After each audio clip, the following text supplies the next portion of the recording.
So we intended this session to be very participant driven. So as you saw when you RSVP'd, it kind of asked what you were interested in talking about. And that is reflected in this landing screen here so that these items, the block table and the map. Are you seeing that? Are you guys seeing this shared screen? Yeah. Yeah, okay, perfect. Thank you. So those are the items that all the participants wanted to talk about. So are you guys seeing the splash page or the map? Splash page, I believe. Yeah, okay. This screen is shared. Okay. So that's where we'll kind of spend most of the time. Okay.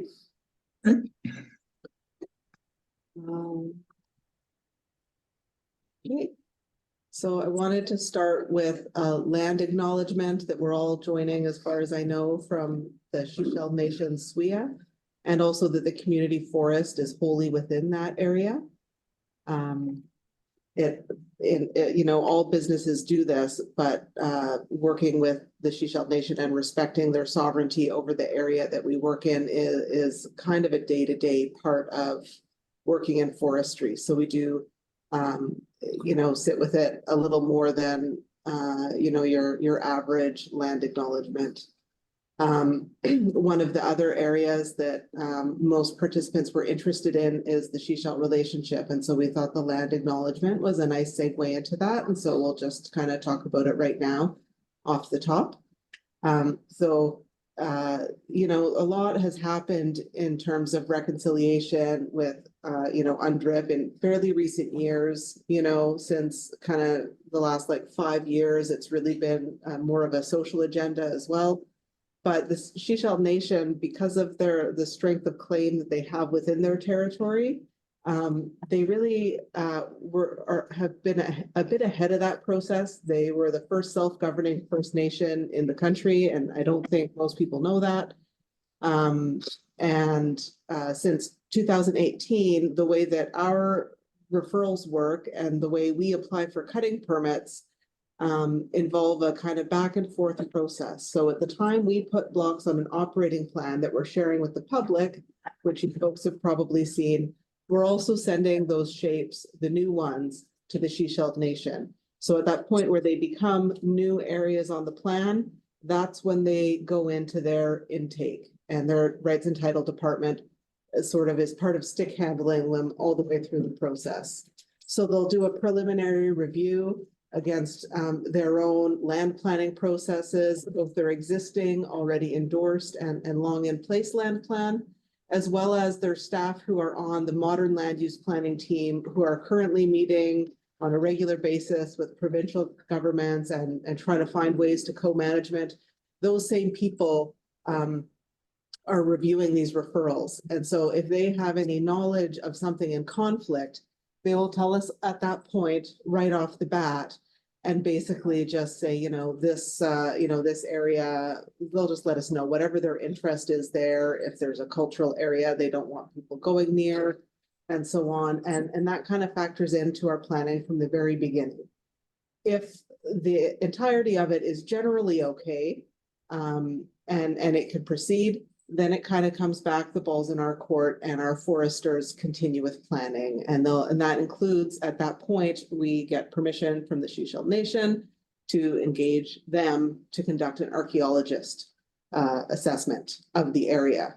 And that whole process is handled by them, but they do a pre-review before that even happens.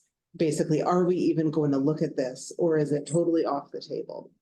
Then their archaeologists will review it, as well as our foresters are going to go look at it. They're going to figure out where they're going to put roads, where the boundaries are going to be. Our ecologists are going to go and look at it. If it's steep, if there are streams, whatever experts are required on that terrain, we'll go and kind of conduct planning and compile reports. And then that goes back to the Shishel technical staff in the rights and title department. And they consider it themselves. They meet with Ministry of Forest staff, so they have opportunities to ask questions and discuss and share information. They will then make a recommendation to Chief and Council whether they should accept this proposed plan within their territory or not. And once Chief and Council considers that recommendation and accepts it, at that point, we can apply for a cutting permit. So, and this is very relevant to the operating plan process, which I'll get to later. So we do have an ongoing, regular basis working relationship with the Shishalt Nation Rights and Title Department staff.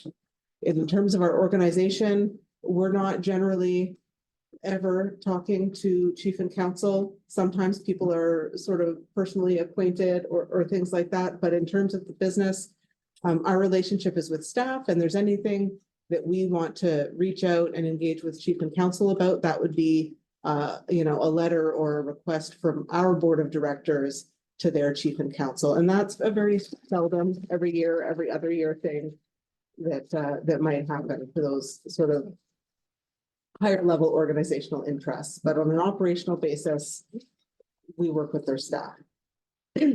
Apart from that, we also have relationships with many people in the community, and that does include people who are Shishalt Nation members.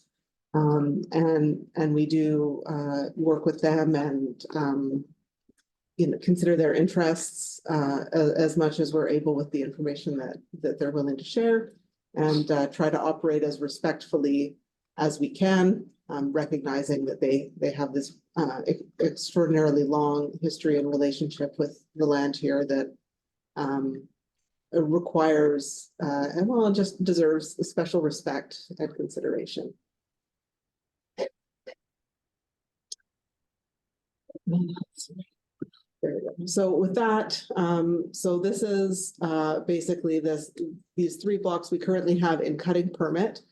On our operating plan block table, you'll see them marked as already in permit, and they're there for as information only. If you have any comments, obviously, please share them with us. But at this point in time, you know, no changes is going to happen. And so that process that we go through before applying for a cutting permit, which itself, once we've applied for it, can take about 6 months. That process, the submission that we make results in approximately 30-page submission from Warren, 120 to 150 pages of professional reports. At a minimum, that's going to include foresters, ecologists, and archaeologists. The ecologists are optional. We're not required to do that. That's something that Warren introduced with ecosystem-based management planning, to have a different perspective at that early planning stage, to be looking out for those things that our community has expressed a lot of interest in. And in addition, if there are steep slopes or there are streams, there may be additional consultants. These professionals, in all cases, apart from potentially visual impact assessments, would have spent time in the block, usually several days. So, so they have been very thoroughly reviewed, and all the information from those reports is shared with the Shishalt Nation and the Ministry of Forests for their consideration prior to approving any of our plans. This submission also includes all the comments we receive from the public. Some of you may be familiar or just hearing about the forest operations mapping portal process, which is new. We're part of a sort of pilot phase with it right now. We do have our blocks in there. And I think that's what the ministry was trying to achieve with this, is a bit of transparency, because you essentially have forestry organizations like ourselves collecting comments and then sending it in with their cutting permit application to the ministry saying, oh, this is what our community had to say about this. These were the comments we received. And so using the forest operations mapping portal really ensures nothing is going to be missed or overlooked. All the comments that are made and recorded are going to be known by those who are considering the cutting permit application. And they would be available to all parties, including ourselves, the Shishalt Nation, Ministry of Forest staff involved in that process. So, you know, there's no subverting something or intentionally or accidentally. So this process can be represented by $35,000 to up to $100,000 in investment in block planning, depending on the landscape. And that's not considering our staff time or the review that's happened by the Shishalt Nation and the Ministry of Forests. So when we say something is, you know, engineered and in permit, and that's not really the time we want to be having conversations with community about their vision for the area, this is why. Because it's really most respectful to everyone involved, if people are wanting to be involved in planning, to be having it really upfront when you first know the areas that we have it, right? So with that, I'll move along. Just go prior, so back to the other slide.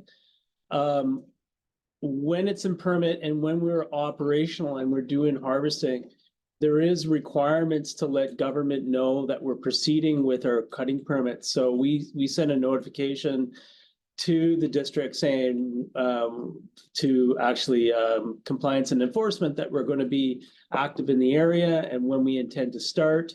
We let WorkSafe know. We had a WorkSafe inspection on this during our harvesting. That's kind of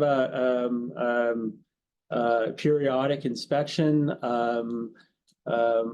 Compliance has the right to come onto the areas to make sure that we're following the rules and regulations that we said we would do in the permit and in regulation. All throughout the process, right from when the first tree falls to staff, our Ministry of Forest staff monitor it right up to several years afterwards. So.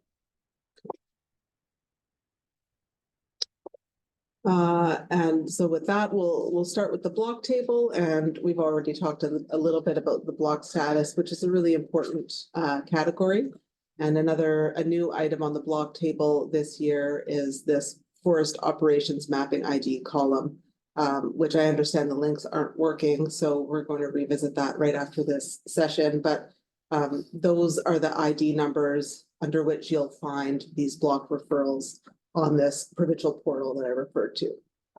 And I think Warren's gonna take over here with the, Does links work in this? Yeah, it should work.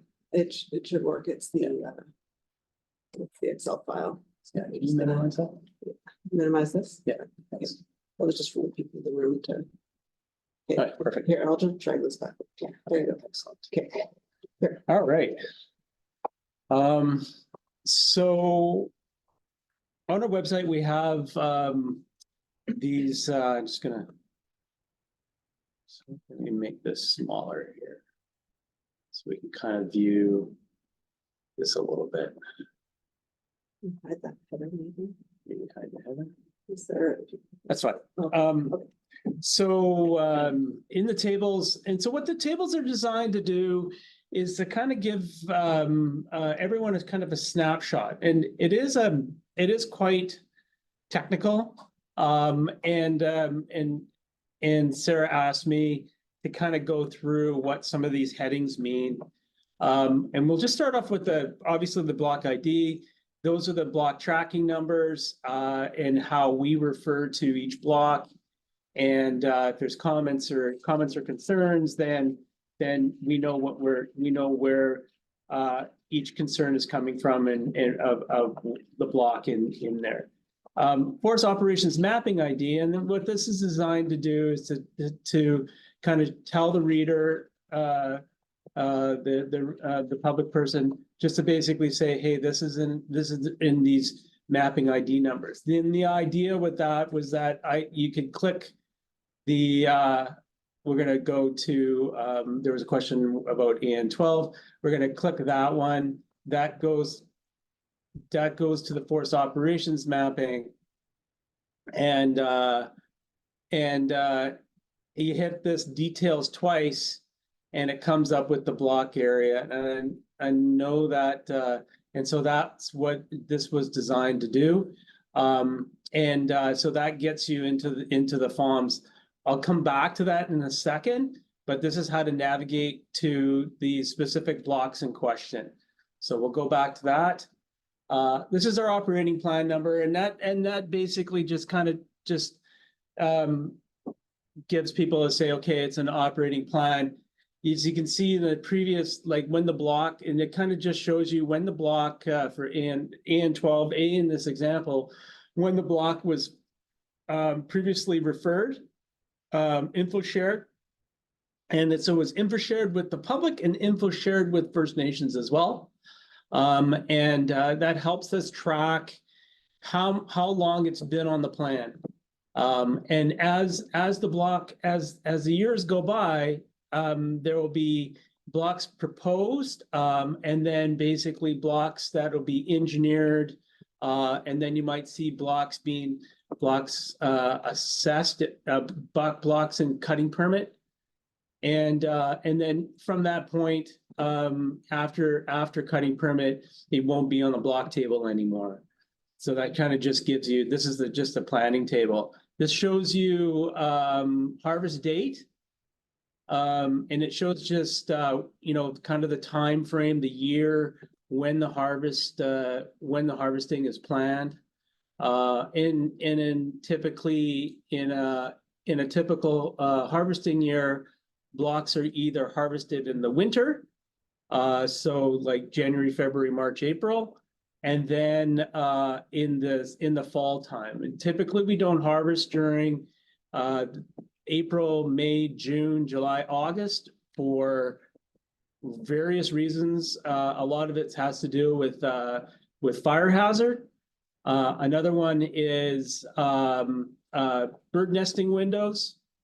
And another one is highway construction.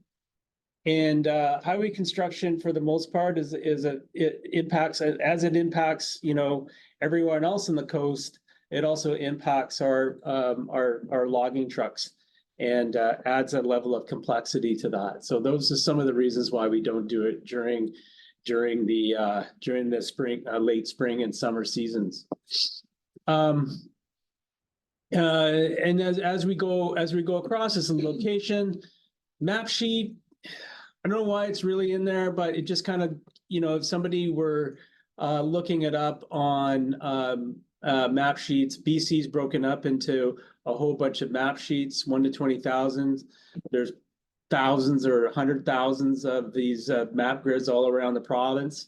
And that just allows people to be able to say, hey, where could this area be if they had a map of BC? I would just say one interesting thing that's been used for is our ecologists were looking at aerial photos of the areas, basically the earliest available aerial photos, to look at forest cover and things like that. So they're, can be used by our planners. Yeah. Our 5-year plan is broken up into operating areas. So we have Half Moon Bay, we have Angus Burnett, we have East Wilson. 2 other operating areas, which we don't operate in, is Chapman Creek and Grey Creek. And we have a moratorium on harvesting and no harvesting in Chapman Creek.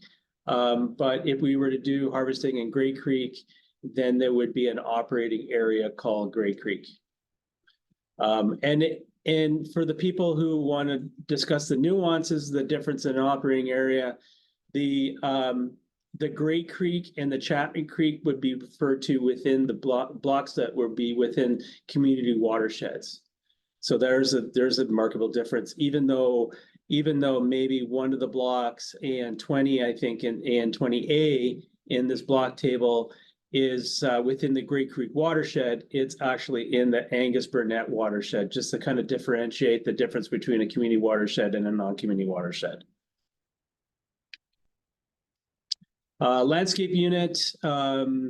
So again, BC is broken up into a whole bunch of landscape units. Landscape units refer to the biodiversity guidebook, and from there they divided. Based on that guidebook, they based on landscape units for managing for biodiversity, old growth. I think there's old growth recruitment requirements, soil stages. There's a whole bunch of information that's in those. So you can actually look it up. Go Sunshine Coast landscape unit plans, and you can dive into what the information that the Chapman and Seashelt landscape units that we work within help guide planning. Warren, sorry to interrupt. I didn't quite get what you're saying about the difference between Angus Creek and Grey Creek. Yep. and community and non-community watersheds. Well, So we have two community watersheds, Yeah, and we have the Gray Creek and the Chapman Creek, okay, right? So the problem you run into is that I'm gonna be operating in the Gray Creek watershed. Like, I'm operating within the non-community watershed part of Gray Creek. Right? okay. So So. it's just an operating area. Part of that, Great Creek watershed, Is um, because all waters that go into the intake is considered the community watershed, right. right? So So if it's above the intake, and if the waters of the intake go down into that intake, then that's part of the community watershed. But it could be in the Great it Creek could be in the watershed, that's right. but below the intake, That's right. and thus not part of the community watershed. That's right. Okay, Yeah. We're just differentiating the difference between, because otherwise you would say, hey, this is a Great Creek operating area. And people are like, oh, you're operating in the community watershed. No, we're operating on the lower community watershed things. And it was just devoid really to differentiate the difference between what that looks like. yeah, Yeah, I think this is something that could be better clarified. It's a bit misleading when you look at it and you see like Angus Creek, but it's really not even there. It would probably be better if you guys literally labeled it as community watershed and made that part a little more clear. Yeah. So none of the blocks are in the Gray Creek community watershed. I know, but technically speaking, like some of them are in the Gray Creek watershed, not the community watershed. So in theory, it could technically affect, say, like the salmon habitat in the Gray Creek watershed, but it won't affect the community watershed. But we have those same values in the Angus and the Burnett as well, right? So if you, and the lower Chapman Creek, it's not in a way to differentiate that we're not logging in Gray Creek non-community watershed areas, right? It's just to say that, in this area, and we can call it gobbledygook, right?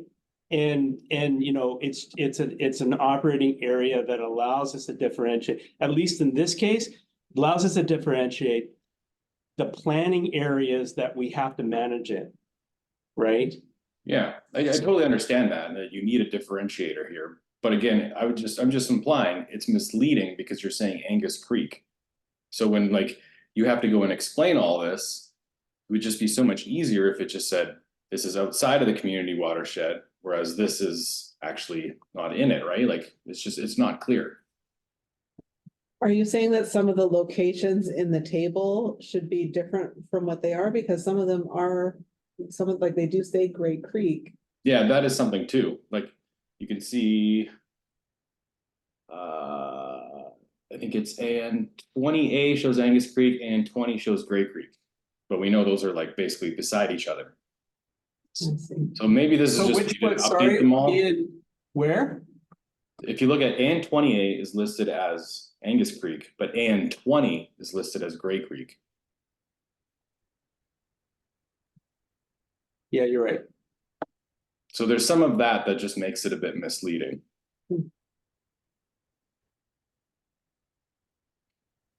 So like in the far column on the right there where you have watershed and you have it marked off as no. Maybe it would just be good to just have that literally say community watershed. I know it's kind of tight on space, but again, it's just the clarity when people that don't have this background, that don't understand your tenure as much, it's just misleading when you first come and look at this. I think it's a great ask.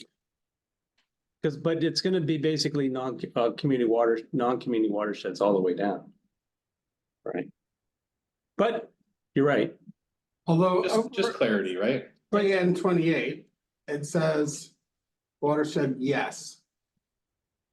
Does that mean that's in the community watershed? No, that I'm doing a watershed assessment.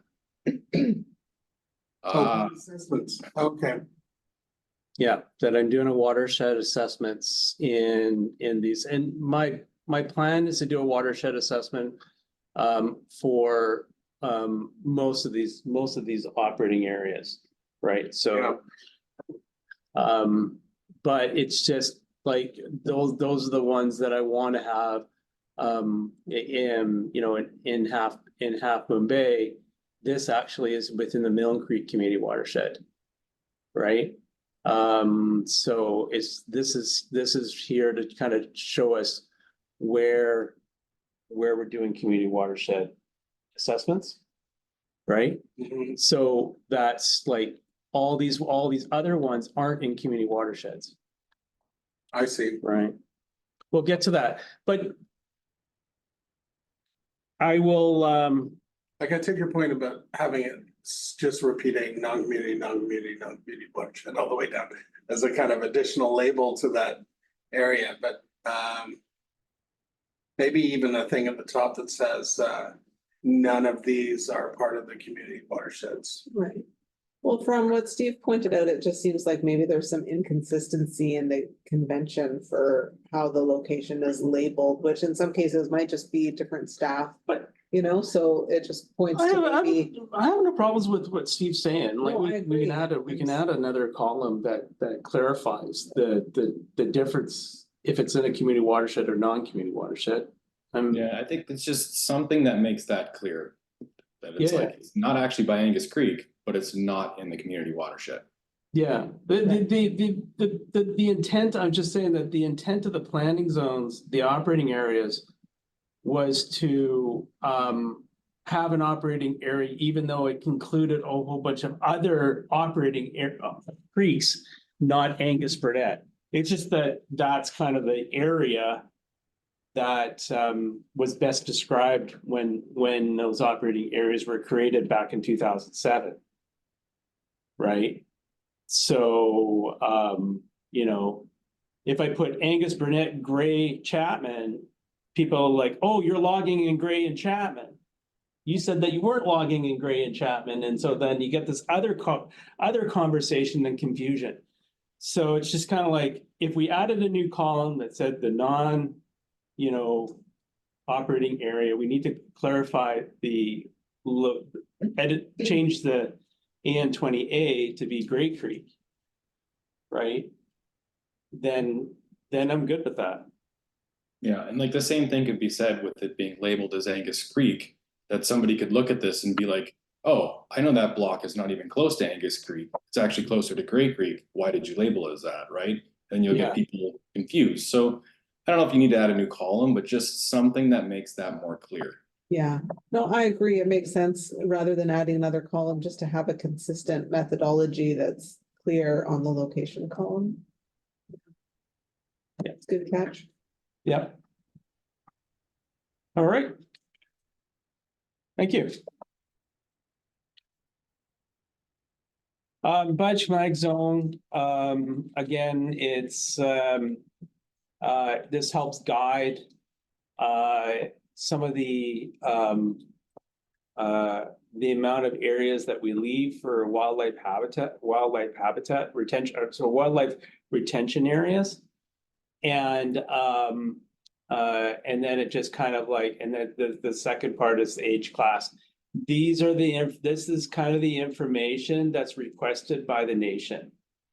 So these are the columns here and the information that when we give this table to the nation, they are also using this table to form policies that they have during their review. So that's kind of the carryover from a lot of those ones. It may mean some to, dry maritime. We have to set aside 12% in the Chapman and Seashell landscape unit. I think it's like 14% or 13% is wildlife habitat areas. That's informing this information here to inform us what that's going to be looking at. So the forester who's going to be doing the planning, it has to be making sure that when he knows this, when he knows that, he knows the amount of information that's needed to set aside for different for old growth or wildlife values. So. Species composition just kind of shows you, what it is.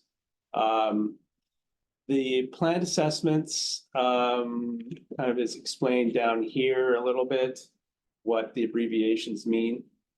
I'm just gonna get rid of the freeze panes here. That one.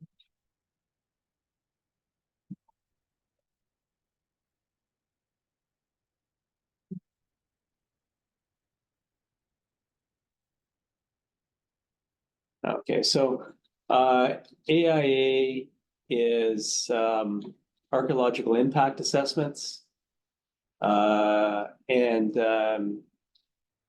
other ones are CA's cable harvesting, ground-based habitat surveys. There's like HS, which is helicopter select. There's TSFA is a terrain field assessment, also known as a terrain hazard assessment.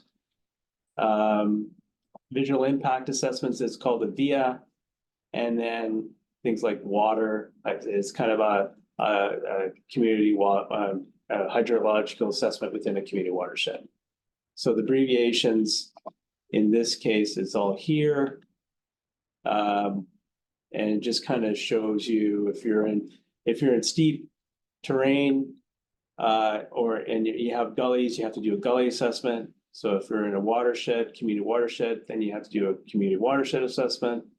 90% of all our community forests is within a visual impact assessment area, which the government has done an inventory. They have established visual quality objectives that we have to meet. And so we have visual quality assessors within expertise within our group here. And then AIAs are archaeological assessments that are done by the nation. The nation hires their own consultants to go out and do assessments. Terrain, for the most part, we usually bring in a terrain specialist for any areas basically more than 10% slope. And that helps us inform our layout consultants to do better than required boundary and road layout. Riparian assessments usually required in this case for if there's fish values downstream, and for the most part, like the people who are doing our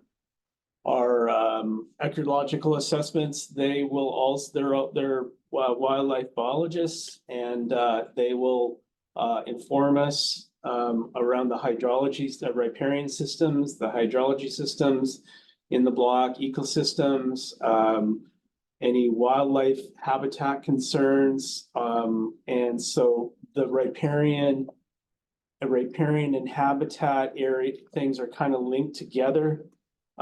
If there's fish values within the block, we will bring in a fisheries biologist, and there's a riparian assessment that's required to be done as part of doing the cutting permit submission. So those assessments get done. Warren, is there a guide somewhere to the code for the species compositions? Well, I see Yeah, species it's composition like- codes, but it's Yeah, you're right. lost But on me. I but- don't know what that is. H is for hemlock, F is for fir, C is for cedar. There's only maybe about 4 species that we really kind of manage Okay. for, and then there might be D for alder. And the numbers? Percents. I see. They usually add up to 100, hopefully. Okay, Yeah. so tree species composition. Yeah, tree species composition. And sometimes I got, depending on who fills out the table, there's an inconsistency here, but say AN 27 is western hemlock, Douglas fir, and cedar. Western red cedar. Western red cedar. The only time that you might see, we might do that is if that we have cypress, which in this case, it might be CY, Mm. right? Some, yeah. So somebody's just filled that in inconsistently with the rest. Yeah, exactly. Yeah, With the nomenclature for the rest. but that's basically, it's all the same. Any questions with that? When you refer to cypress, you're talking about yellow cedars? Yes. Okay, Yeah, because so, red like- cedar is cypress too. Yeah, so silviculturalists sometimes will use CY, some will use YC. Right? And it kind of depends on, which side of the border you're from. So Really? sometimes, yeah. So is the American standard YC or is this CY. CY? Yeah, cypress. Oh, really? Yeah. Yeah, That's interesting. but loggers will also use like CY as well. Right. So when you do logging, it'll like for logging, it might be F or FI, or hemlock might be HE, right? Or like it'll be the first two letters or the first letter for scaling. Right. So in terms of the species composition, where does that data come from? It usually comes from if it's close to up in here, like it's in permit here, right? It'll come from an engineered estimate. If it's like further down there, it might come from vegetation resource inventory, VRI. So when they come from that, one thing I've noticed is that you usually get, it's never one age class. It's usually multiple age classes and you're only showing one age class. Do you update that with your own data, like in terms of the age class? We'll show the primary age class. So you might have a veteran overstory, right? And that would not be included in this kind of, it's based on the anticipated harvested volume. Okay, that's good to know. Yeah, so a lot of people are like, oh, there's a whole bunch of like old age classes. It has to be actually over 50% of Douglas, like say you had Douglas fir vets in this area. It's got to be greater than 50% of that volume to be considered that age. Okay, because yeah, I remember like with AN3A that it wasn't, I think you had it listed as age class 3 or 4, but I know like in some of that area there was age class 8, and I know you guys have adjusted since, but that wasn't clear to me before. Now I understand the logic here. Yeah, so age class. So a lot of the VRA inventory is based on 143 plots that was completed in 180,000 hectares. Right? So for the most part, it's all aerial based and air calls that were done back in the 70s and 80s. Right? So age class 8s, and there's a lot of holes in our timber inventory. Right? And so when you have like an age class 8 in the area or whatever, and it gets changed, it's because we actually have ground plots completed or qualitative assessments being done. Right? So, the coarseness of the data that you see on VRI inventories isn't the best in the world, and it wasn't never intended to be. It was never intended to be like a fine filter of information or whatnot. It was inventory. VRI inventory was there to inform, to establish an AAC for the province. So what is age class 8? Between 180 to 249 years old.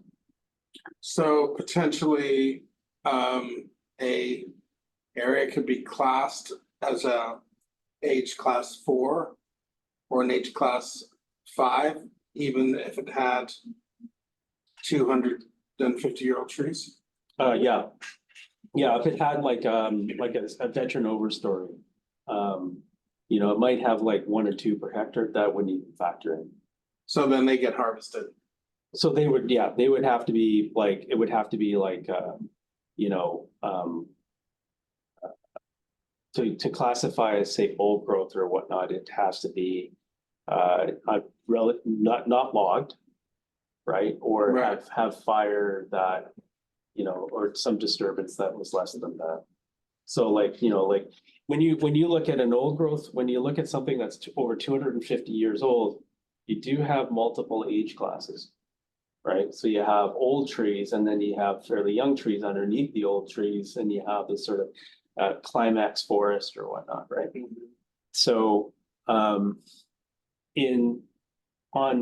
the Sunshine Coast, at least anyway, we have lots of fire history, right? So you have like for veterans being left, being, you know, maybe 5 per hectare or 2 to 3 per hectare or whatnot. That when they establish what that stand age is going to be, it's not based on those veterans trees. It's based on What's the returned average. after the fire. Yeah, and so usually it'll be like when did the fire happen, you know, and if it was, or say logging. Sometimes loggers would have left, so they would have gone in and they would have not taken those old trees because either they were fire scarred, or, you know, they didn't want to spend a whole bunch of time falling trees and being able to say, no, I can't take that out because it's got like rot in it, right? If there was any doubt on these old trees or like a scar on the backside or something like that, they would have left them standing.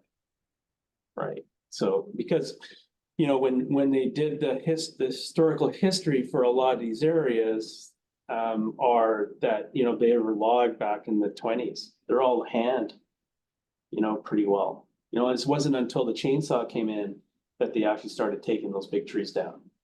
Right. Because they'll spend the old growth firs, like say, or cedars back in, you know, way back when they were felled with, you know, hand chopping and an undercut, and then using us, and 2 guys using a saw. It would take days, you know, a day or a Right, day to fall one, right? yeah. So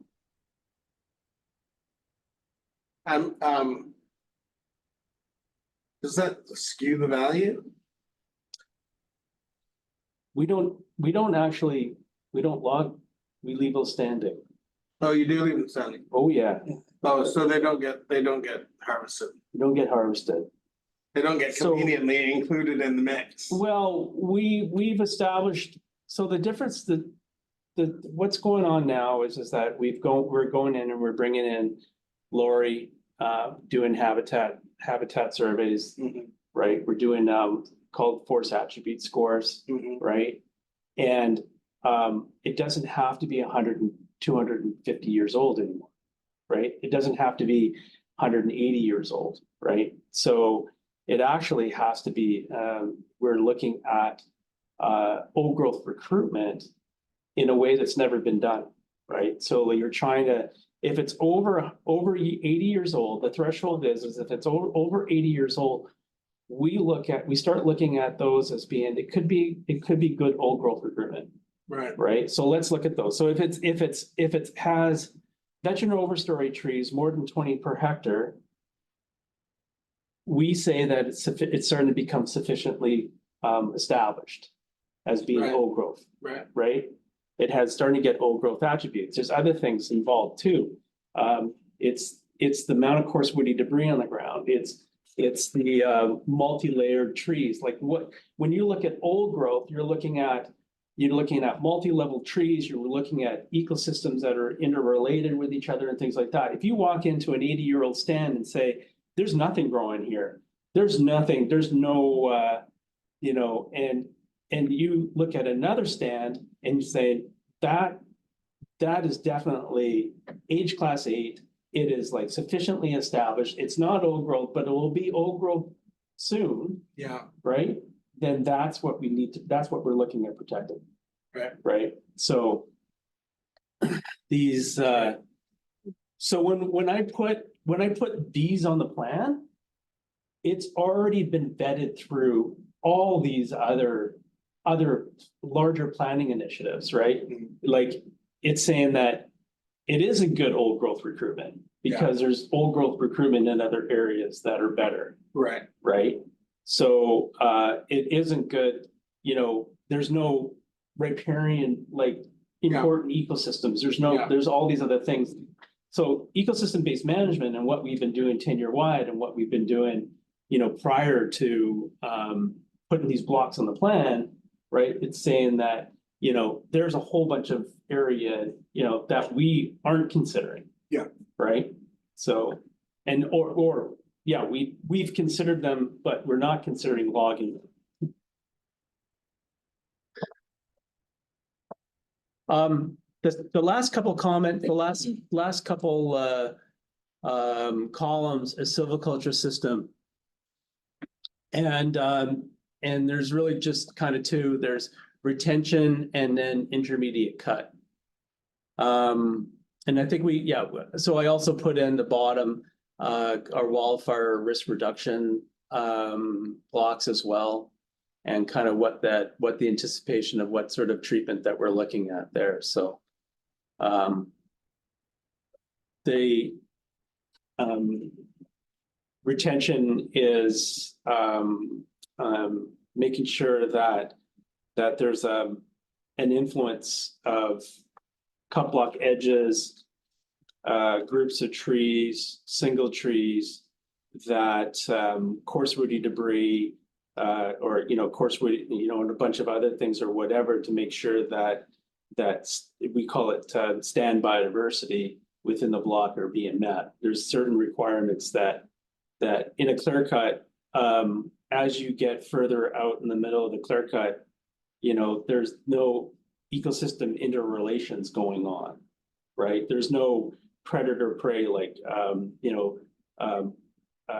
raptors using the nests, using a group of trees or the edges of the trees or whatnot. So the edges of cut blocks are being more used by flora and fauna than say the center of a clear cut. As you get further out, right, then it starts to represent its own. It's doing its own thing. A retention system basically says that we want more edge effects all in around the block. So in groups of trees or single trees or things like that. So you would have more single trees in an area that is lower down where you might have a bit more fire history, right? So typically you have larger, in a fire, kind of a fire area, you would have sort of larger areas. And so in the Sunshine Coast, natural disturbance patterns are between 80 hectares to 200 hectares. So if there was a natural disturbance pattern of fire, it would, be a large area that has been burned. So typically you would have, and because those burned areas are a fire return rate of 200 to 400 years old, it's typically catastrophic, right? So you have dead trees everywhere. You have typically large trees that have been singly left in different places. You have intact, typically intact wetlands, streams where you had moisture, right? And that's kind of the pattern that's there. So we're not really doing that. Because we work in, basically people's backyards. We have also visuals. We also have a whole bunch of other values we need to meet, right? But if we didn't have those values, they would be, 200 hectares big, right? Right. And so that would be, and so as you go higher up, right, then you go into smaller areas that are typically blow down, And they're typically between 1 to 5 hectares or maybe 15 to 20 hectares in size. That's typically your natural disturbance patterns as you go. You know, as fire is less of a stand replacement mechanism to a blow, so like blow down or other insect and diseases are the sort of the natural progression of the ebbs and flows of ecosystems, right? So a retention system allows us to recognize what those interrelationships are, right? So that's kind of where we have in our ecosystem-based management, we'll have conservation areas as well as informed blocks that have various levels of retention, like single trees or groups of trees or patches or irregular cut block boundaries, and that's kind of what you're seeing in our current harvesting logging patterns. And how does that compare with intermediate cut? So intermediate cut is anything that we do where we have, it could be selective logging, like a lot of people like to talk about selective logging, but done in a way that you go in and you're managing for, for like one of the blocks, EW16. Our plan is to leave 50 to 40% standing, and then we're looking at doing other treatments within the block. One of the ideas was doing a cultural burn, right, to promote hunting opportunities and to promote other ecosystems within that. So mushroom morels, harvesting opportunities for First Nations, salal replacements, a whole bunch of other things that come with fire, and bringing fire into the landscape as a method of for treatment. In this case, it could be cultural, it could be a whole bunch of other things. So EW16 in this case helps us understand what that looks like, right? So that's, so this is kind of what, so for us, I'm creating the opportunity to get away from, we just using what is, if we're going to have wildfire risk reduction, how do we introduce actual fire as a tool, right? Yeah. That was always present in our landscape prior to, Suppression of fire. Yeah, prior to suppression of fire. Yeah. Exactly. Right. So Interesting. yeah. So that's kind of an intermediate And cut. is that in the 2024, or is that? That's going to be 2025. I think it's 25 or 26. I have 2025, but more than likely it'll be like 20. We haven't done really any planning for that. The second one is we have intermediate cuts like commercial fin. And so that's something that the province, the BC government has lost. They used to do a lot of commercial finning back in the 80s and 90s. When I used to work on Vancouver Island, north of Campbell River, the Sacred Forest, they used to do a lot of commercial finning. The commercial finning is a method where you take 50% of the trees and it ends up being 1/3 of the volume. And so we saw a direct effect of that on one of our blocks we harvested, EW24. And so if anybody's interested about what commercial thinning looks like afterwards, we actually left a portion of the commercial thinning in place because our FAS scores were the highest in that area that we left, and it was commercial thin.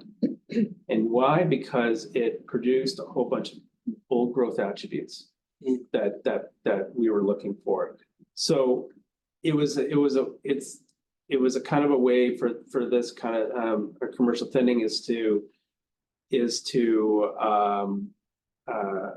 produce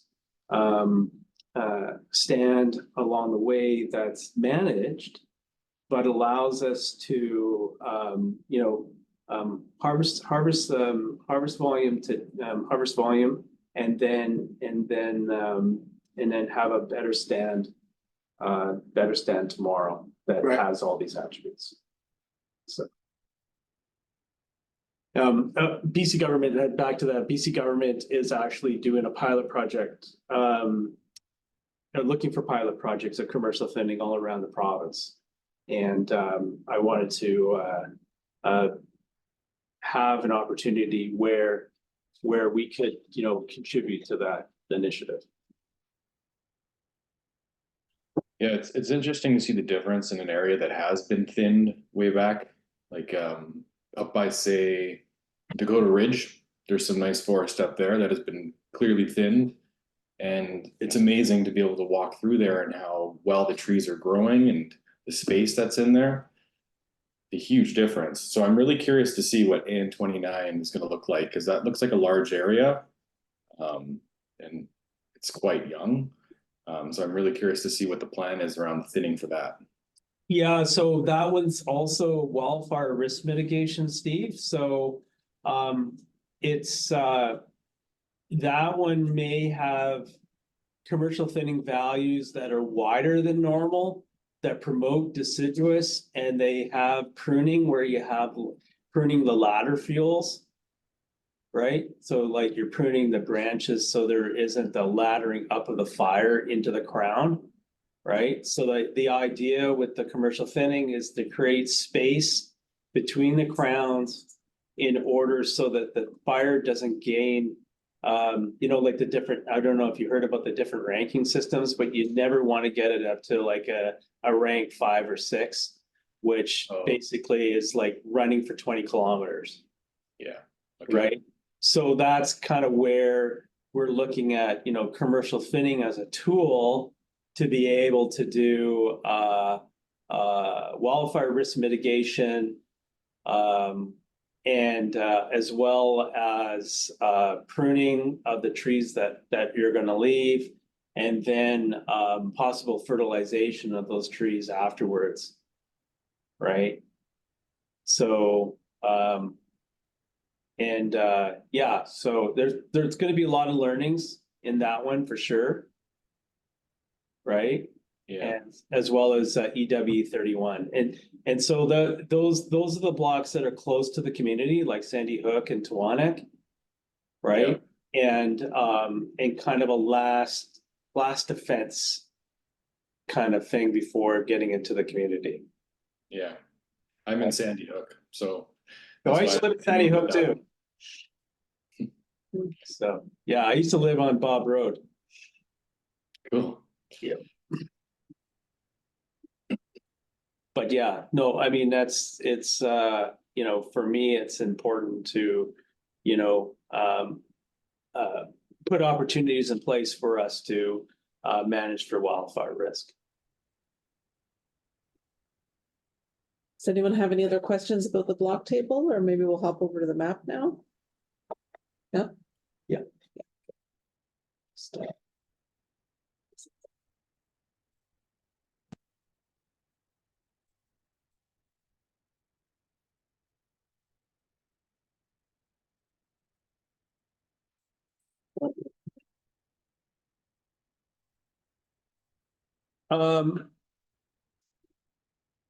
Can everyone on Zoom see the map? Yep.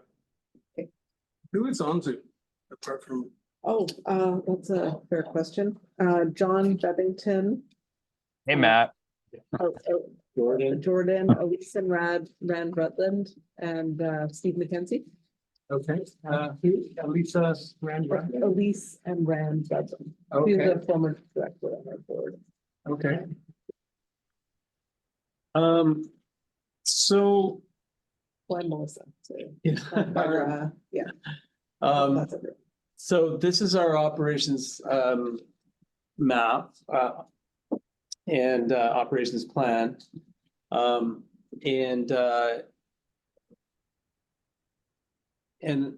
this is not on the website, right? This was not on the website. Yeah, so but we'll be putting this on the website.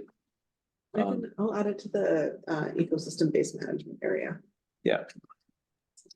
And this kind of helps inform the people, helps inform what a couple of, I'm just going to, so there's our three different areas, and there's a lot of information in this, on this block, area. So, and I'm just gonna kind of zoom in a little bit here.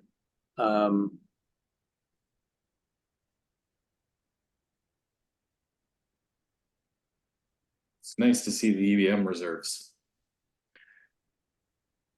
Yeah, it's totally. I'm just gonna go to Half Moon Bay. Anybody have any problems with just using a Half Moon Bay kind of as an example?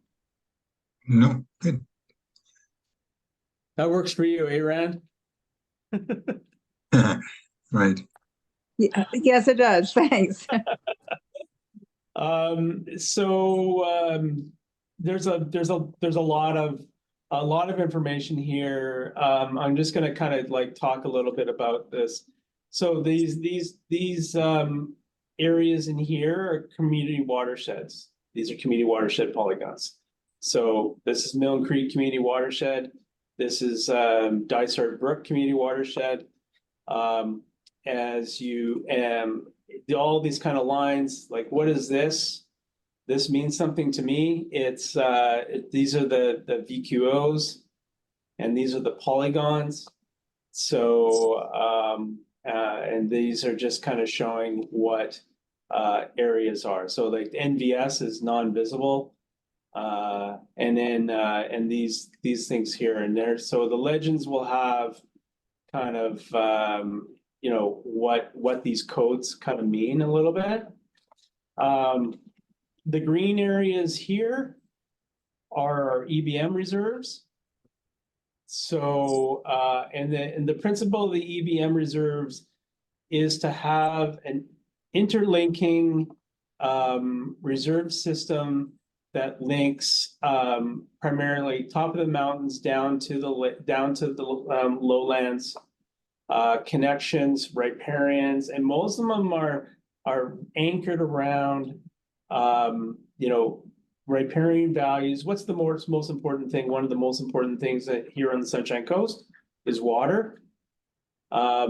Also, too, is to make sure that you know vulnerable ecosystems are protected. So again, how climate change has affected like dry sites. It's going to get more drier.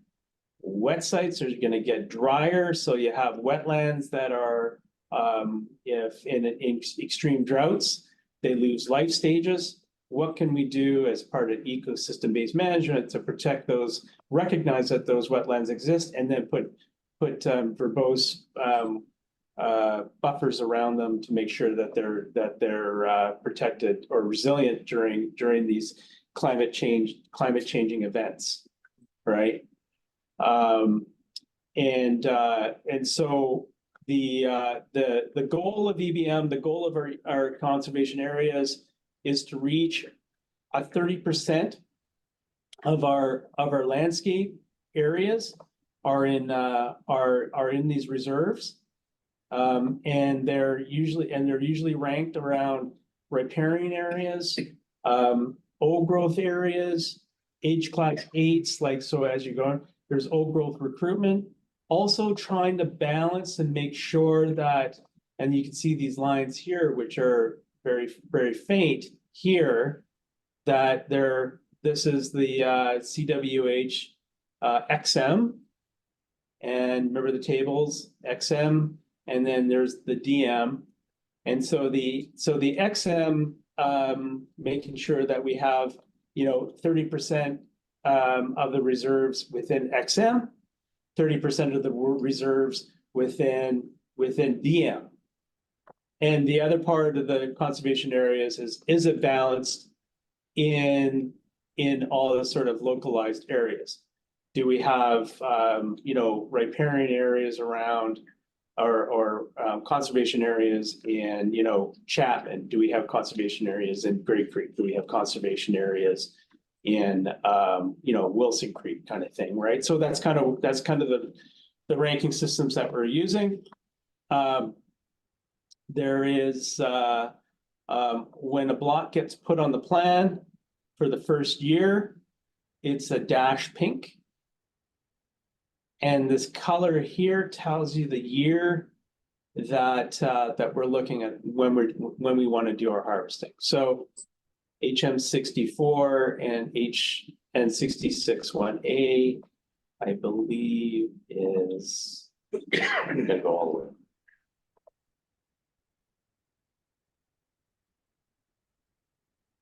the way. How's that refresh rate? We saw it was brown.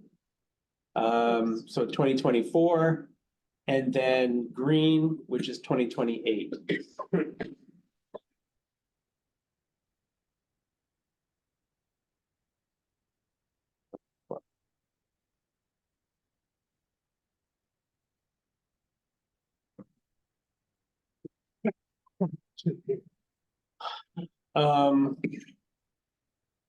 What else can I tell you?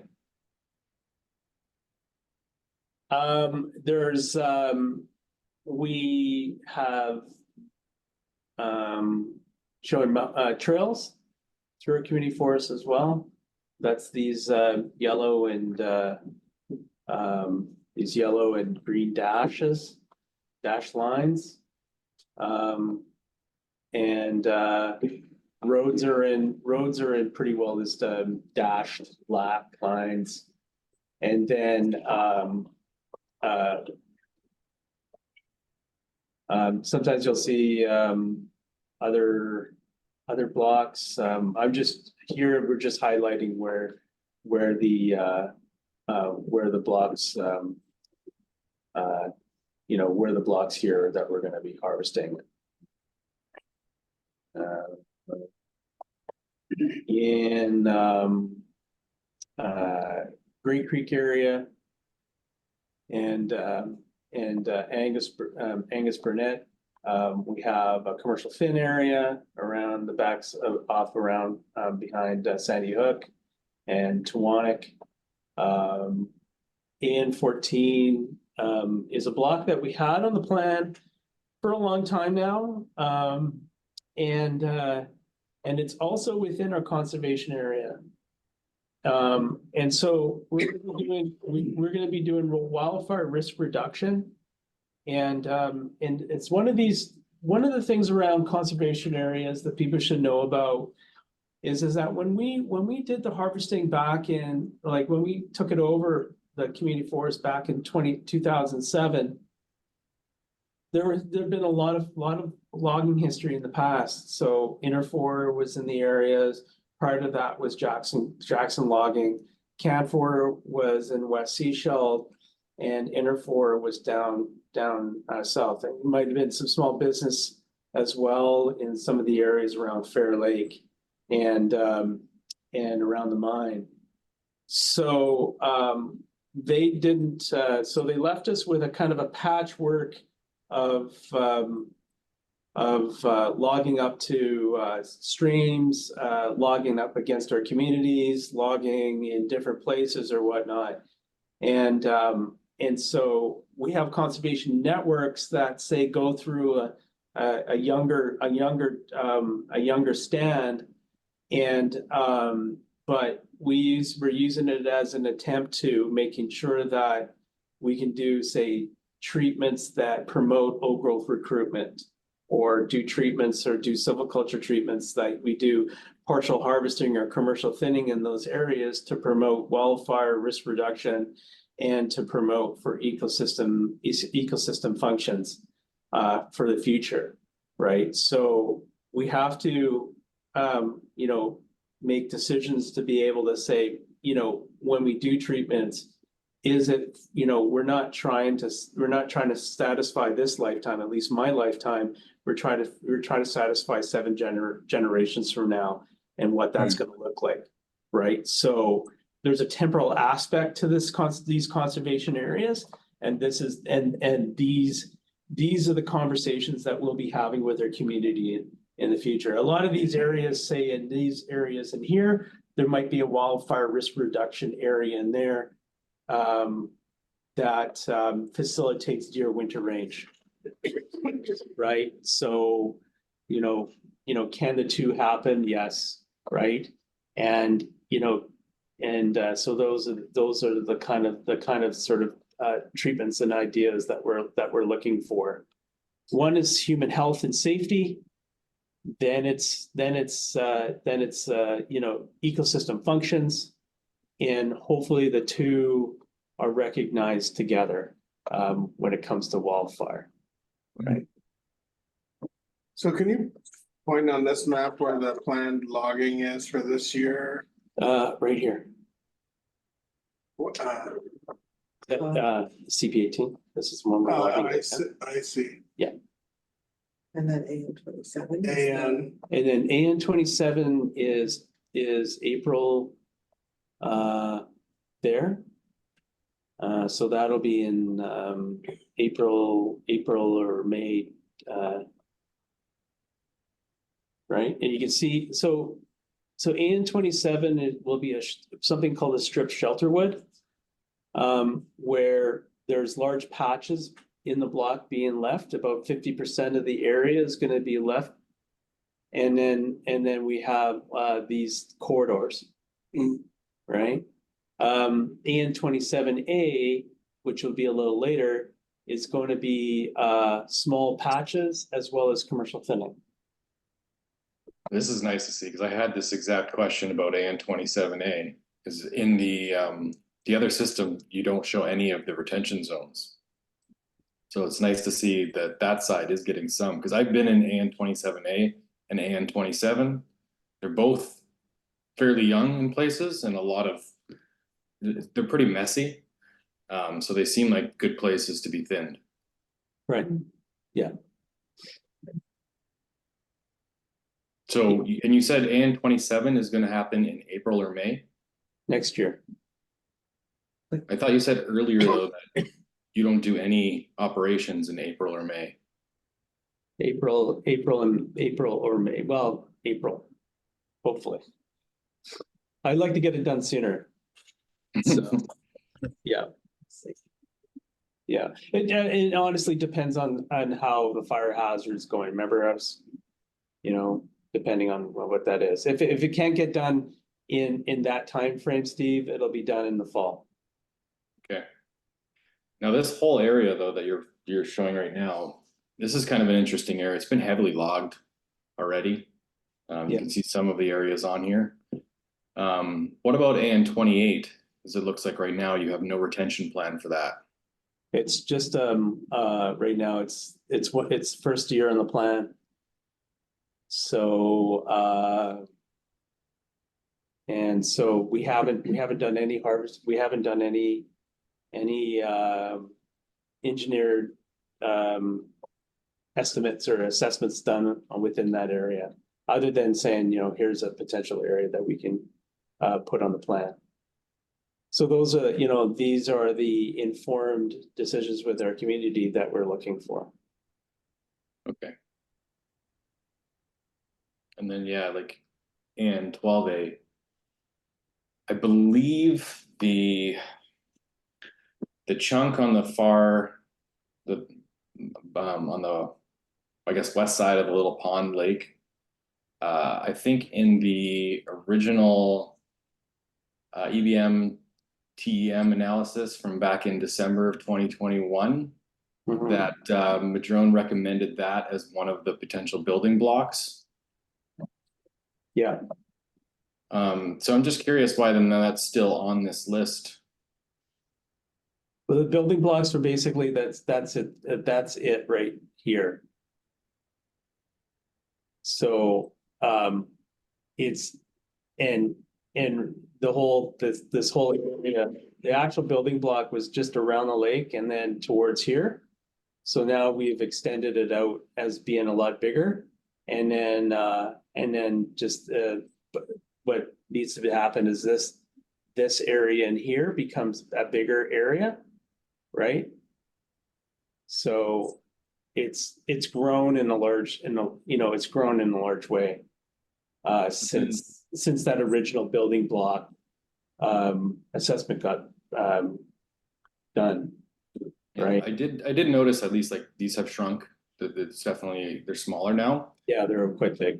But the one chunk now is basically fragmenting the other, that whole knoll below it, where it's kind of like there's coast gravity there. And then I guess it would be, I believe, a CRD land is below your 10-year boundary. There is, this is a major elk area. And so I've been curious about what your guys' plans are around fragmented forests, because that is a big problem that we have here. And this is a major corridor for elk. Yeah, this is Seashell Indian Band lands. Right? What's below? Yeah, so this is Seashell Nations lands. This is part of their gravel expansion. In here. That's below. Okay.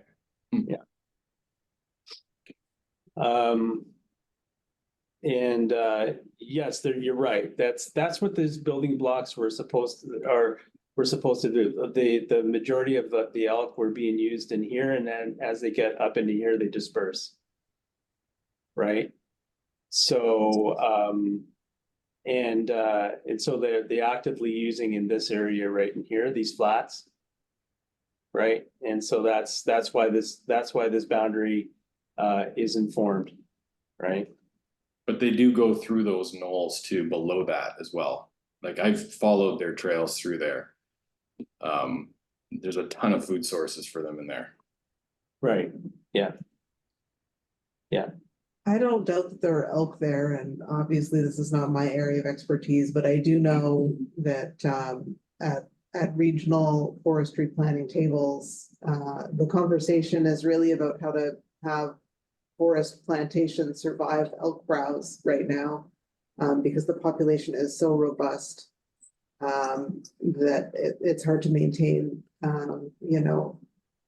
tree seedlings in a lot of areas. So, I trust that the recommendations our ecologists and foresters have kind of come up with together are not, I believe personally that they're not putting, survivable pressure on the elk by keeping the areas that remain for AN 12A on the plan. But it's just me. Yeah, Lori, who does our ecosystem-based management reports and assessments on these areas, Steve, her major is in elk and ungulates. Not major, her master's. But also though, let you know, we're actually we have Madrone doing wildlife habitat modeling. With specifically for elk, deer, marble murrelet, and marble murrelet, and a couple of other ones that have specific needs. And so we're just going through that. That will continue to inform where we need to put more conservation areas in the area. Right. So, in fact, what Lori was talking about, elk are actually generalists, right? They use the edges, they use the cut blocks for foraging, as well as they use timber.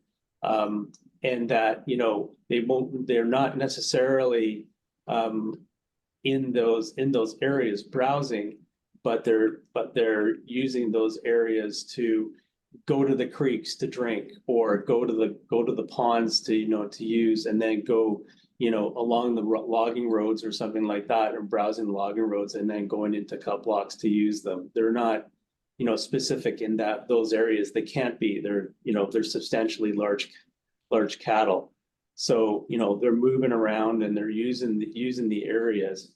And so, you know, and so that's kind of where, you know, I've been informed as a forest planner about, you know, creating opportunities that these mammals use on an everyday basis.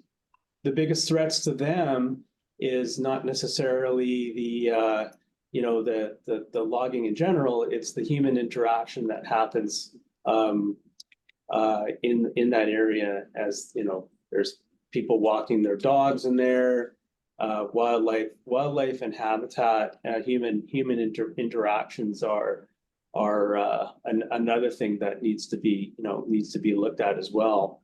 Our best thing that we need to do, what we can do for the elk, is actually block off roads, and you know, to reduce hunting pressures, to reduce that human interaction.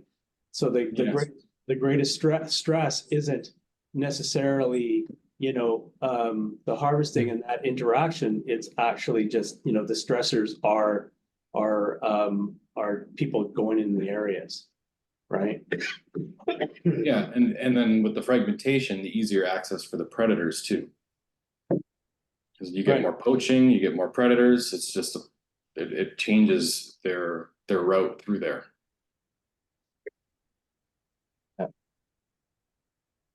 So it's obviously a complex question, and you know, we have smart people, and we're trying to, you know, bring in more inventories, more people to be able to make, you know, to give us the best answer possible.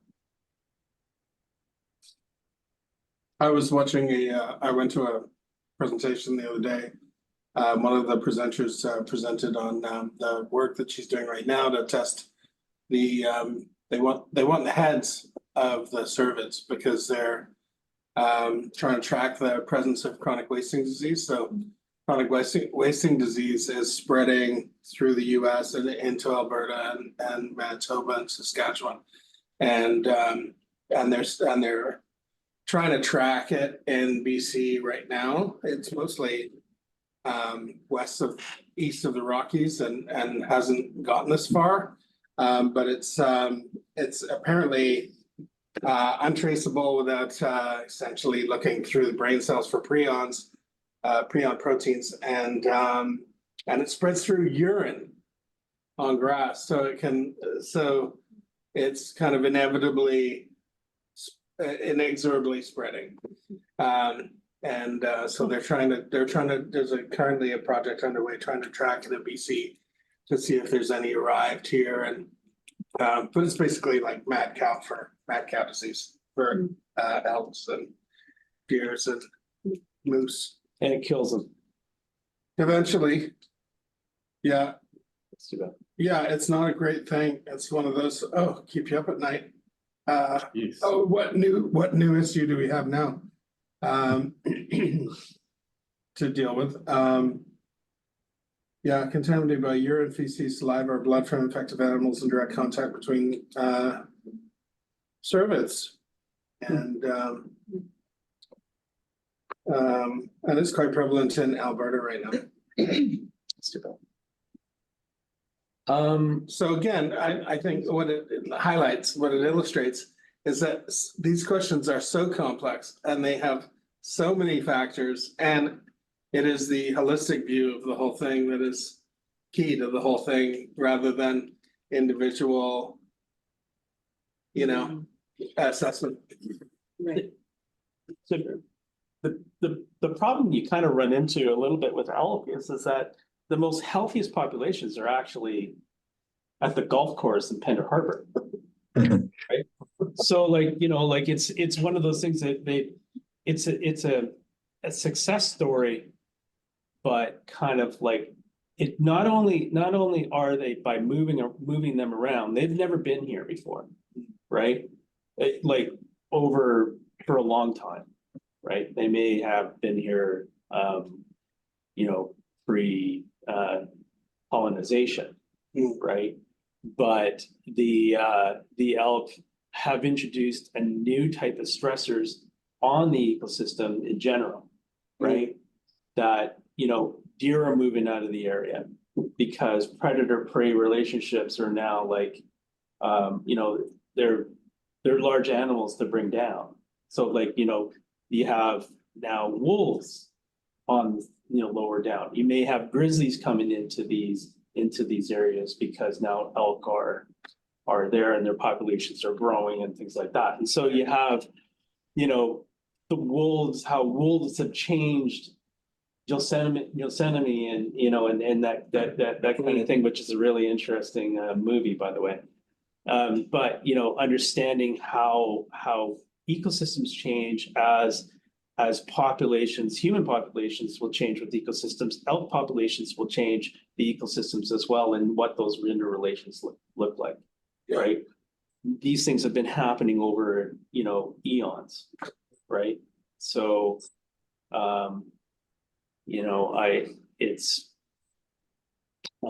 So distill all that into one little decision-making process around trees. Yeah, anyway, and it is a complex thing, and obviously I don't sleep at night. But yeah, no, and just a couple of other things I wanted to tell you. These green roads here, they're Forest Service roads. So when you go and you look at them and you're like, oh, these are Forest Service roads versus these are, permit roads. That makes a bit of a difference for us, right? These are managed by the Forest Service. We do maintenance work on them, right? So sometimes people don't understand the difference and know that we try to tell them that, just we still look after them as well, but there is these hatched areas here are steep slopes.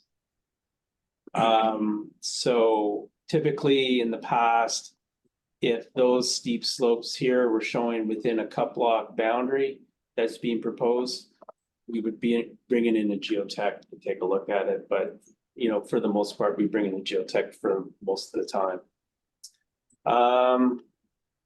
Just to clarify that that hat shows where we would be required to bring in a geotech. That's right. Yeah. Right. Yeah. Where we'd be like, yeah. Because potentially harvesting there would result in. That's right. Potential Like they wouldn't, Landslide. stability. Yeah. they wouldn't give us a cutting permit where Yeah, we kind of, Warren uses his discretion to do it anyway. Yeah. Like a lot of the time. So foresters have the rights to title and the rights to practice, but we also have what's called a professional reliance model, right? Yeah. So we can only practice within our expertise. So I can't make decisions in areas of steep terrain that's well within the professional geoscientists who have the rights to practice on those areas. And so we bring them in to make sure that our plans won't at the end of the day, start a landslide. Yeah. Right. I can't speak for the nation when it comes to, saying, oh, that looks like a CMT, right? It's them and their archaeologists that can say that those are CMTs, right? And we can go on and on, but, I see a fish, right? And it'd be like, but I need a biologist to sign off that, these are the areas and this is the impacts of your harvesting in this, or not to have impacts on your harvesting on these fish areas, right? So those are the things that, you know, there's like Sarah was saying, you know, several different foresters, engineers, biologists, archaeologists that you know go and wildlife habitat biologists that go in here, and we take a look at making sure that, you know, that we're planning appropriately. Right. In terms of these maps, though, the areas that we could have productive conversations about where the amount of money and investment hasn't gone into them are these areas that are planned for 3 years from now or 4 years from now. Or That's 5 right. years from now, Yeah, right? that's the goal. That's That's right. that's where you want to have these conversations. Exactly. about. Yeah. Yeah. Does anyone else have any questions? Anyone online? Okay. Right, go ahead, John. No, I don't have any. I'm good. Oh, sorry, I thought you said something. Yeah, no worries. We can move to anything else. Uh, Farms, we're gonna look at farms. sure. Yeah. So I don't know,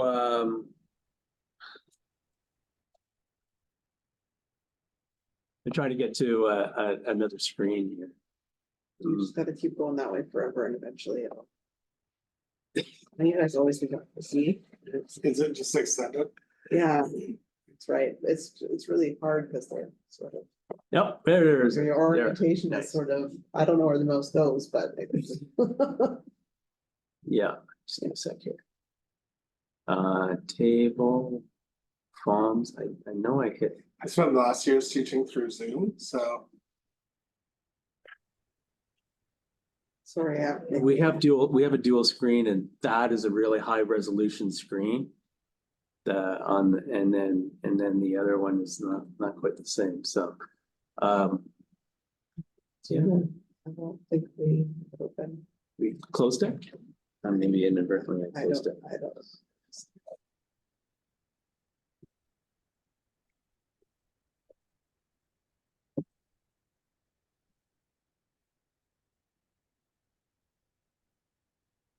If you do it in the Google browser with the green circle, it'll have your previous stuff.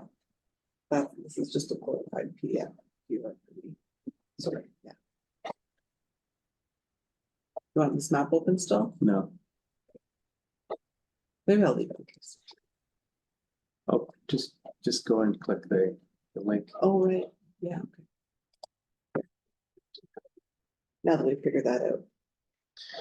Yeah, so all I did was I just clicked the link on the Excel spreadsheet, and we'll make sure that Yeah, we'll get that. that's there. Fixed on. So what I did was I just clicked the link, and this is the forest operations map that the Ministry of Forest has is a pilot project right now, but come April 1st, will be a requirement for all licensees to in the province to put their blocks for comments, their harvesting on this. This website is, but they don't have to use this website, but it's a pretty good way to show where harvesting will be done in the future. So so this was a comment from Steve, which was kind of a good comment.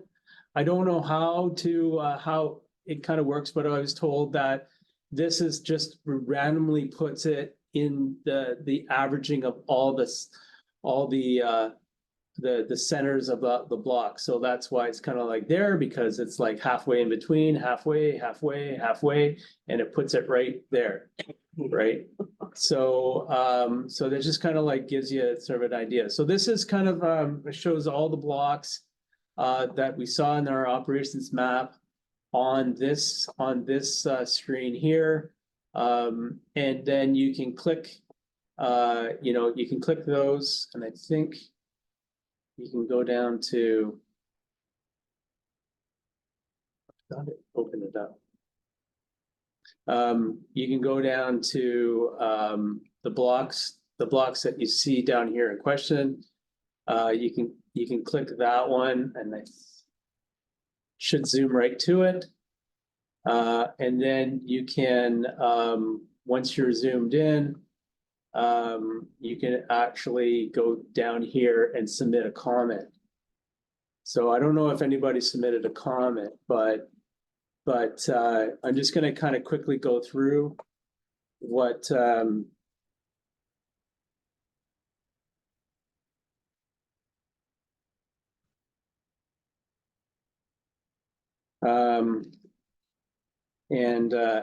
this is actually my first time using the system because I didn't want to have a whole bunch of test information that was in here.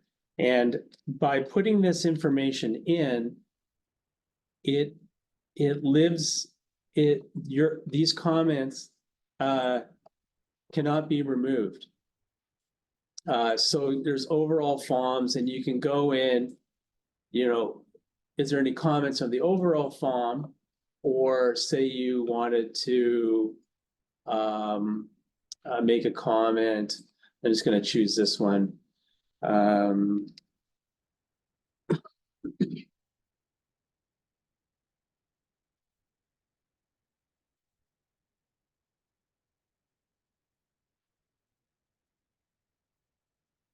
Right.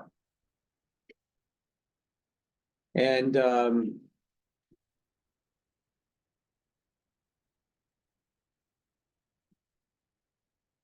so that's basically that's it. So you can put a whole bunch of information in. I don't think you can attach any like you can't attach any PDFs or anything like that. So you have to put your information in. You can do it by block, you can do it by row, you can do it by overall comments on the form. And what happens on my end is that I will see the comment for this particular block, and as well as the Forest Service. So when I submit a cutting permit, there'll be a bunch of comments. So say that comment there, I have a choice of I can address it. Or I can consider, and then the legal legislation is that I need to consider the comments, right? I don't have to do anything about it, right? But I have to consider the comments. So for a professional, considering the comments is not ignoring the comments, right? So it's basically, have I considered it? Have I put measures in place to be able to say, okay, that is, we've met the intent of that comment. So it could be like somebody had a water license at the bottom of this block, and we say, okay, no, we went out there, we walked with the licensee, we looked at their concerns, and we made some changes to the area of the block that drained into this, or we modified a road system or a culvert or something like that drained into this person's license intake. So those are the Putting a things. comment in here would be sufficient to trigger Yeah. reaction. Yeah. And it's a way to say, I don't know about I'll know about the water licenses, but I won't know if there's a water license that isn't registered, right? Or I won't know, that somebody has like a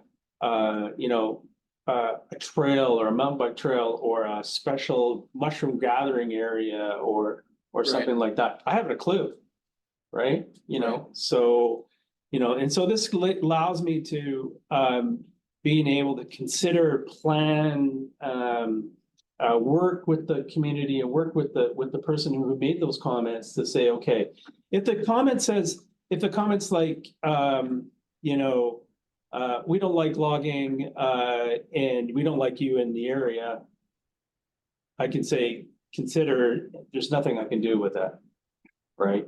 And so that deals with, obviously a larger issue, and this is, how we kind of address those comments. We just get you, Matt. So that's kind of where, it's to kind of focus the public's attention on specific areas like blocks or where you have vested interest in the areas. And that's the intent of this, of making comments here. The Forest Service sees it. I address it, I see it, I address it. The Forest Service will consider those comments in their granting of the cutting permit. That report, there's a report that goes out, gets accompanied with the cutting permit, and those comments also go to the nation, right? In their shared decision-making, also in their shared decision-making model, right? So those are the things that the reason why we're going with this FOM process. Any questions? Thank you, Warren. That's a great explanation. Thank you so much.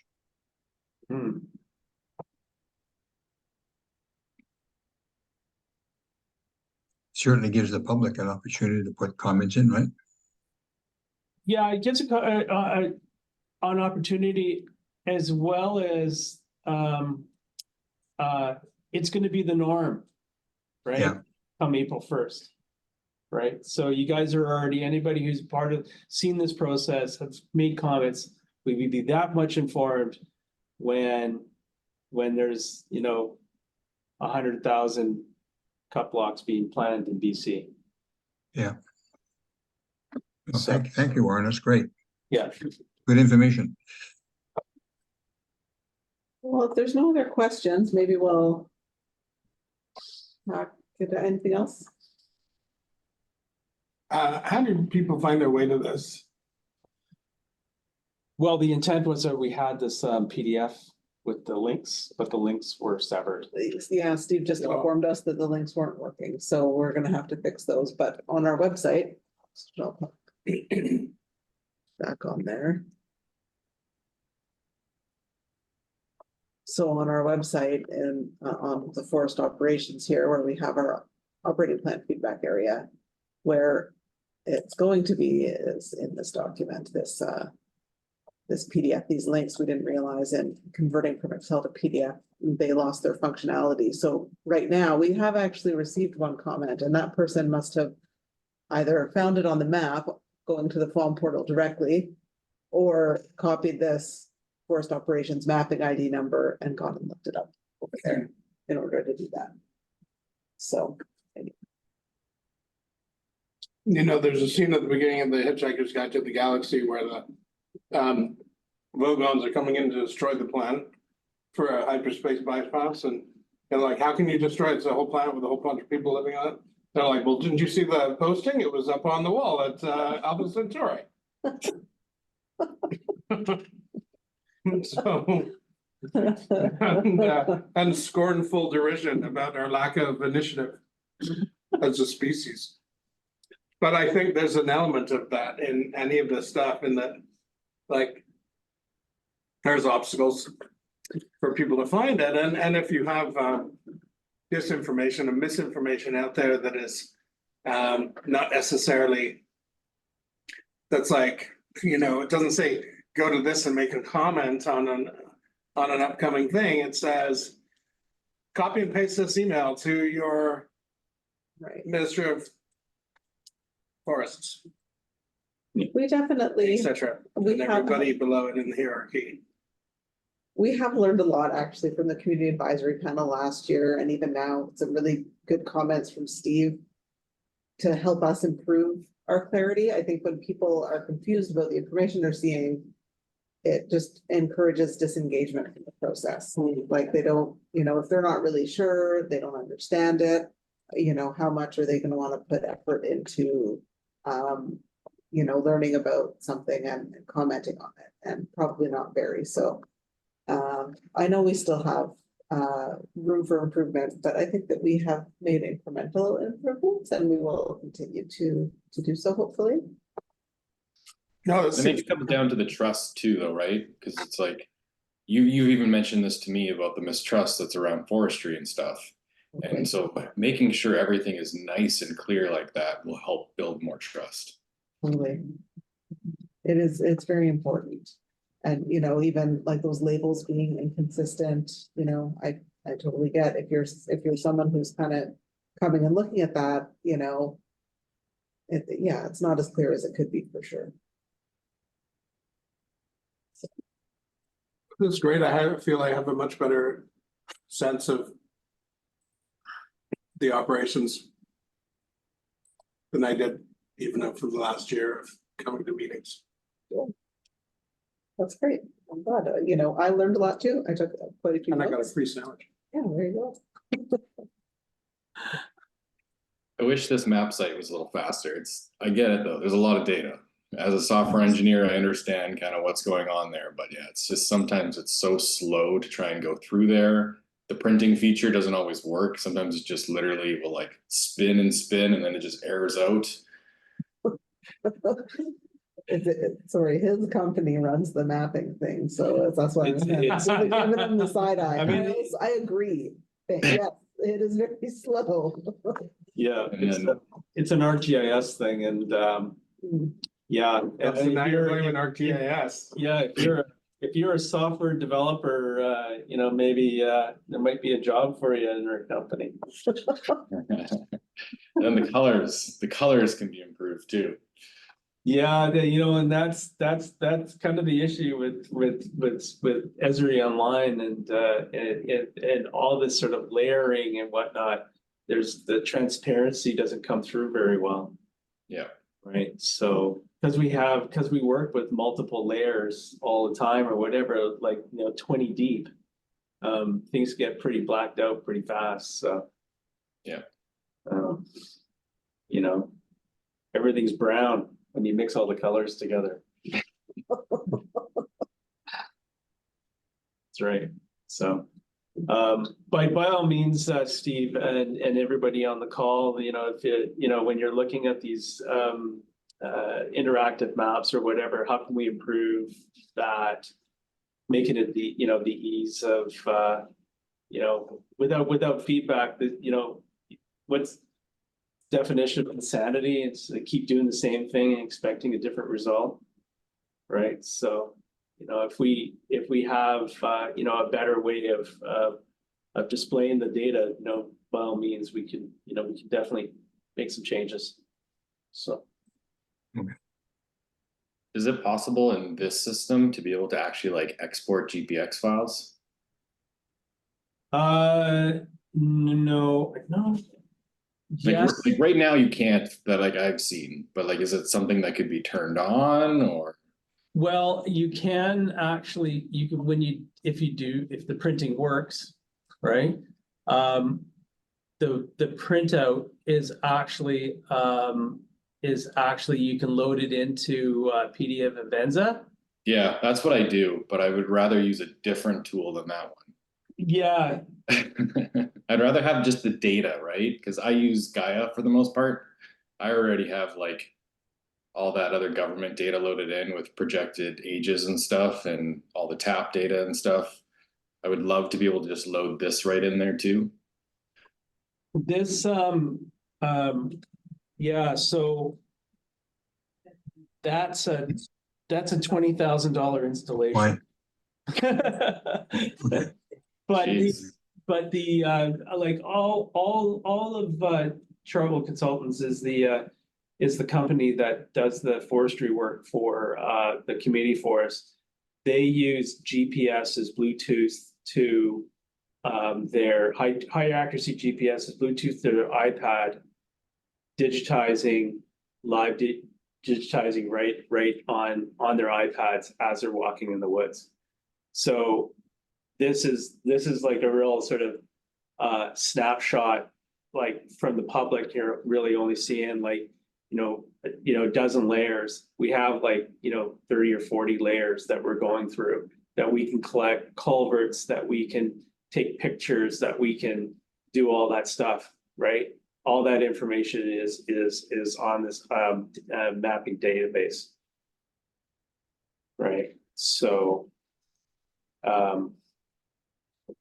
sort of, are you able to export to GPX from like Land Planner so or something? on your web map, Yeah. you can for the community forest, the users can actually export a KMZ GPX. Okay. A whole bunch of things. So Sarah, if So you I were think- interested in yeah, an so I think- area, Yeah, so Steve, you could ask for one. You can't generate it yourself from online, Yeah. but you could ask for it and we can give it to you. Nice, okay, well, that's good. I like data. I don't know about Gaia. So thinking about it from the other way, Steve, you love the data. Thinking of it from a more high level perspective for the general public, is there a place to find a quick summary of each block? The planning, so Warren, as you just high level talked about AN 29 and the wildfire risk mitigation, like you basically gave a bit of a backstory behind why that silviculture method was going to be used, and it was super interesting. And if folks could hover and click and get that little backstory or find it somewhere, I think it would just pull a lot of, or just like maybe make the information stick a bit better for those of us who aren't super data It's a good nerd idea. about that sort of thing. I would like summaries of them too. So I actually, I don't know, are either of you familiar with, what is it called? Storyboard, that ArcGIS story map? Story map. Is it story map, the ArcGIS story map? It gives you like this, It's a Kind of. new product. it's kind of like this geo-referenced sort of walkthrough. So it's sort of like you're on this web page that moves to the different points on the map with, text and photos as you're going through it. It was really cool. Someone had a different project that they used it for. And I was like, oh my God, this is amazing. I want to use this for our operating plan next year. So, Mhm. it was very cool. Maybe I'll there's have this, to look at that. yeah, That is cool. I totally agree, though. I think that the challenge for you guys, honestly, is that you're subject matter experts. And so you have this kind of fluid knowledge of all of this stuff that for everybody else is somewhat impenetrable, I think. Mm, And so, quite often I find myself just struggling to catch up and keep up with what either you're saying, Warren, or, Sarah, what you're saying. So, yeah, having, brief summaries and somehow communicating this in a way that's more layperson, as a technical writer, obviously part of the task of a technical writer is to translate from subject matter experts to lay people. But I think that's a big part of the task mm, for effectively communicating. And I think that some of the resistance against logging on the coast tends to just employ that short form. mm. And the challenge of that is sometimes it glosses over facts Yeah, and large areas of fact, right? yeah, no, definitely. But I think that and that's the challenge, of course, when talking to subjects, because they're like, well, I don't know if I can say that because actually it's more complicated than that, and so there's a tendency to get lost in the details. There is like an amount that you could write like a paragraph about each block, and part of it is just like honestly, so that AN 29, for example, is kind of informed by a report that we don't even have yet. So it's still doesn't have its legs. Like it literally is like just an idea that a couple people have talked about, that's kind of the vision that we're going to try to work towards. But once we have, anyway, I was trying to like use Google because we have like a Google subscription, and I was trying to like use like Google Street View, say for instance, right? And you could do like, I was like, oh, this is like old growth recruitment, right? Which is like this is an area that we're setting aside for like old growth recruitment, and which is like that's pretty cool, right? Yeah, that is awesome. and then this one here, this here is our blocks. You know, this is, Did you take a 360-degree camera in there and take these shots? no, I might use my phone and there's an app. Oh. So this was HM70 that we did harvesting within. And then this I had a couple other ones and so you can kind of compare and contrast what we're harvesting versus what we're leaving. Right? So this here is not good old growth recruitment. No. Right? And so that's kind of where, you know, and so further down, this is the area that we're leaving. Large trees, multi-levels, right? Like tons of like this, you know, having this kind of diversity in the ground is what we're striving for. And, you know, and that, you know, that's, you know, just kind of an indicator of what's that. So like, you know, and, you know, versus, you know, same age, you know, way different stand. Right? Yeah. But So- to actually like meet the 30%, is there actually enough of that good stuff to recruit versus the stuff that's more the same age in that? That's a really good point. It's in you know, in some areas like Half Moon Bay, there isn't. Mostly because like I didn't choose, you know, in a lot of areas, you know, they're like not dry rocky slopes, but they're you know, we're not taking anything older than actually 100 and like, you know, 150 years or 140 years or over, right? So, you know, it's kind of like where we do have those kind of community old growth recruitment areas available, you know, and they're really nice. That's what we're harvesting, or not harvesting. Right. The other way, we're not harvesting. Right. Good. Okay. Yeah. So I've got to go. Okay, thank you, Thanks, Matt. Matthew, for coming. Thanks. Thanks for having me. yeah. That was interesting. Awesome. Glad to Thanks. hear it. So I've been trying, Steve, to kind of like what kind of tools are available for us to you know, have this conversation, right?